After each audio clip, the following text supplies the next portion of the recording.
And well, here we go, guys. We get to meet those first everlasting members of Fairy Tail. You know, we got to see a little bit of the preview of them last week, but now we fully get to see them right now in this episode of Fairy Tail ZERØ.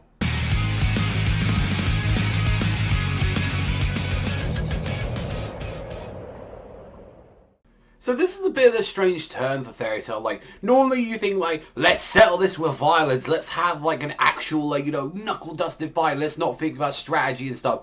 This is a very strange turn and kind of what makes Fairy Tail ZERØ a little bit more, like, I think, personally, a little bit more interesting than the original manga. It's like, the main character in this one is actually a tactician that actually thinks of stuff and, like, you know, how to trick opponents rather than just using raw power than what you normally see a lot of the time with Naruto. We get to see it's like it's been a couple of years since like the whole situation between Red Lizard and Blue Skull as well, and we get to see that the only people that were able to survive on this island was ZERØ and Mavis. They were the only two able to be on there, and we get to see it's like, you know, Yuri, Plet, and also as well Warren also arrived on the island as well, and then in search of this like little Tenro Jade that we have to, since they're treasure hunters and it's an S-class item, I believe. And out of all of them, only Yuri was the one that was able to confront Mavis about this, and it was like, alright then, girl, let's play a little game then. Let's like, I tell you what, how about, he's like, thinking about that, I know, how about I'll let you meet a fairy, if you know, if I lose. And then it was like a whole guessing game where it was like, oh, it has to be truth, but here's the thing, we can't tell a truth. That's something like that ass has, so like, I have a heart. Yes, I have a heart as well. Like, you know, it would just run the game on throughout, so it has to be something unique. And the thing is, like, Yuri's like, oh, I got the advantage here because I get to see, like, all the stuff that it has. And I love that she was, like, pulling some sly shit as well, like, kind of, like, not making sure, like, Yuri didn't think about the rules too well. It's like, oh, yeah, wrong, I'm a teenager as well. And it's like, oh, you're a teenager. And it's like, nah, you already cheated on the test game. Nah, you fucked up. And even Yuri as well. Like, the one that fucking got him is like, how many times did you blink? And I'm like, wait, what the fuck? Like, Yuri's like, did I even think? But then as well, it can't be a truth as well because you have to tell the truth. And I don't know if this is truth or not. If they're not. So it's like, basically, either way, you just got fucked up. Either or, you couldn't just win that game right there and then, and it was just settled. And then we find out the actual Jade was taken a long time ago, namely from the people that actually probably invaded that island all those years ago, since it's only just been like Mavis and ZERØ throughout the entire time of all of them being on Tenrojima. And Mavis made out to her that saying like, this is a very important gem, please take me with you, I want to actually get this gem back, you know, I want to do it there, everyone. And the cut of that is strange, like, I know like a lot of manga fans will be saying a lot of stuff and all that, so I don't want to be hearing that in the conversation down below them as well. Like, did you notice though how strangely like Yuri was acting though between ZERØ, like it seemed like, yo, what the hell, like, it's like I seen a ghost or something, like, what the hell? So, you know, what do you think anime fans want about that? Because he's just, like, he seems alright being Mavis, but he's like, I don't know, maybe he thinks there's something about there with ZERØ, who knows? Seriously, little motherfuckers, don't be spoiled on that, because I have read the manga and I don't want anime only fans to be spoiled on that shit.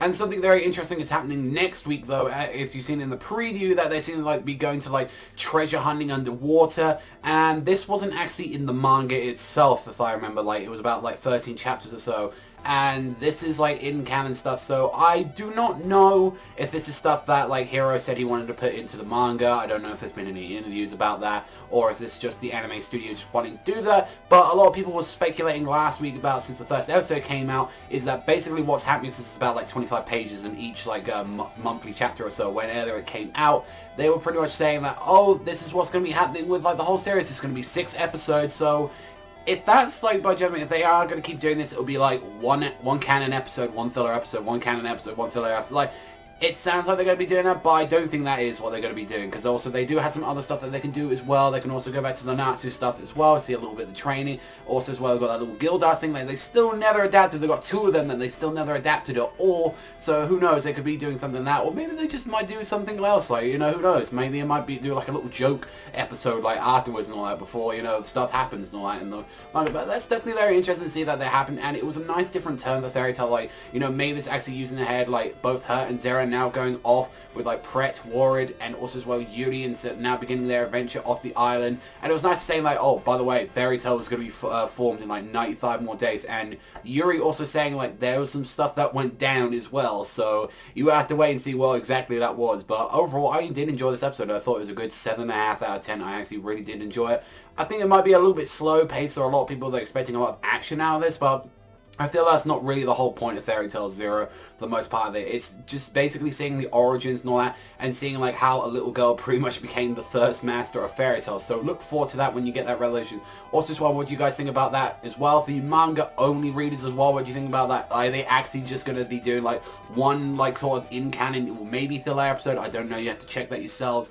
Of Fairy Tail Zero, and then we're getting a canon episode, or do you think they're just going to extend some of the material? What do you think they're going to be doing with that? Because I'm kind of interested, and I'm looking forward to it. And most of the time, unless it's like that Key of the Starry Sky arc, which, to be fair, he already did the designs for that one, like, or I believe it was like the lunar, like, celestial spirits arc, pretty much the little filler arc that we had after like the whole like Dragon War and stuff. That was pretty bad. But like every other like filler arc that he's done or like contributed to has been great. So I'm really looking forward to what he's going to be doing in the next one. But that's all from me. So thank you very much for watching as always, and I'll catch you guys next time.